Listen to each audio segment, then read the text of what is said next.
you might have already heard. Around the world, economies are crumbling. Recession. Economic activity is being sledgehammered. Pretty calamitous slowdown. A unique economic crisis. The financial crisis. But how does this happen? Why do economies crash? How can I help? Let's get into it.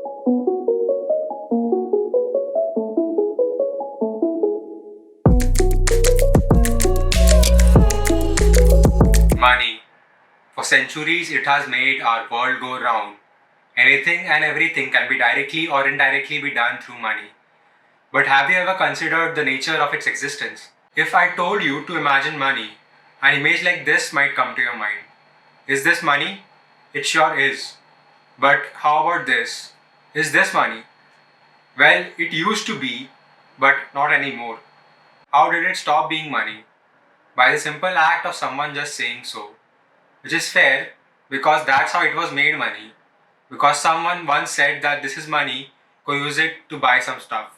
And if you start thinking about money like this, the idea of money, which most people think of as something physical, suddenly transforms into something more abstract and fluid. Which is accurate because if you think of money like this, how do you explain this? Yes, it is something physical, but how much is it? It can be 10 rupees or 10 lakh rupees, and you wouldn't even know just by looking at it. Or how about more abstract forms of money, like the money that's in your bank? You can check your bank account online and it can say that you have 3 lakh rupees in it. But does that mean that there is a physical space in your bank, a cupboard with your name on it, and it has 3 lakh actual rupees inside it? Absolutely not. This money doesn't physically exist. And it won't exist until you go to an ATM machine and get it out in cash. Until then, it is just an agreement between you and your bank. You mutually decide that that money exists, and so it does. Your employer gives you a check. You then deposit this check into a bank account.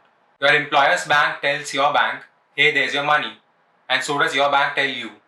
And all of this happens without any physical exchange of anything. All the parties just agree that the money is there. And so it is there. And it is as real as anything.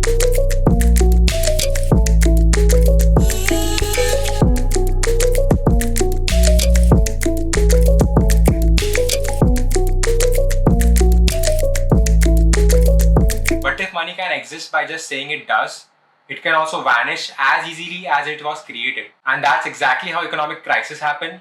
An economy of countries and sometimes even world falls. It is not practical to make money and keep it in our house, and nor is it legal to do so. So we deposit the money we make in a bank and they keep it safely for us. In return, banks give us some interest, which is also an incentive to keep money in the particular bank. But to give us interest, the bank has to make that money somewhere.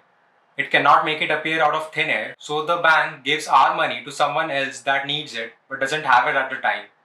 And they promise to pay the bank back at a much higher interest. And that's how they make money. For the sake of simplicity, let's imagine that there's just one bank in India. Everyone puts their money in this one bank and everyone who needs it borrows it from the same bank. And as this bank makes money from people who borrow it, they want to give out more and more loans so that they can make more and more money. And as long as our economy grows, they will always make their money back.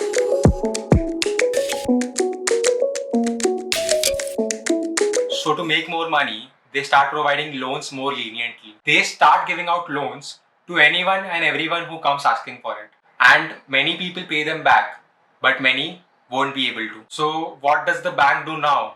It cannot take money from you if you don't have it. And the money that they gave away was never theirs in the first place. The money belonged to the customer who trusted them with their money. And now the money is gone. And this doesn't happen to one person, but everyone who had their money in this bank, which in this case is the whole country. And this is exactly how the financial crisis of 2008 took place. Banks became lenient with giving out loans, so did people about returning those loans. And before anyone could know, economy crashed, people lost their jobs, became homeless, the whole deal. You see, no matter how fluid the concept of money becomes, you cannot generate money out of thin air.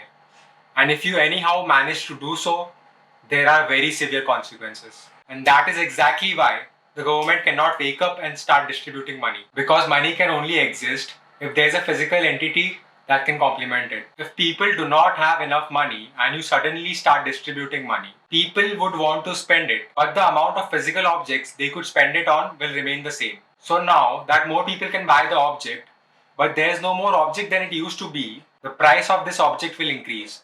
And now that the price of everything has increased, the value of this money will decrease, thus bringing us back to square one, that people do not have enough money. And that is why there is and always will be just one way to make money, which is by manufacturing goods and services. And that is why COVID lockdown will affect the economy.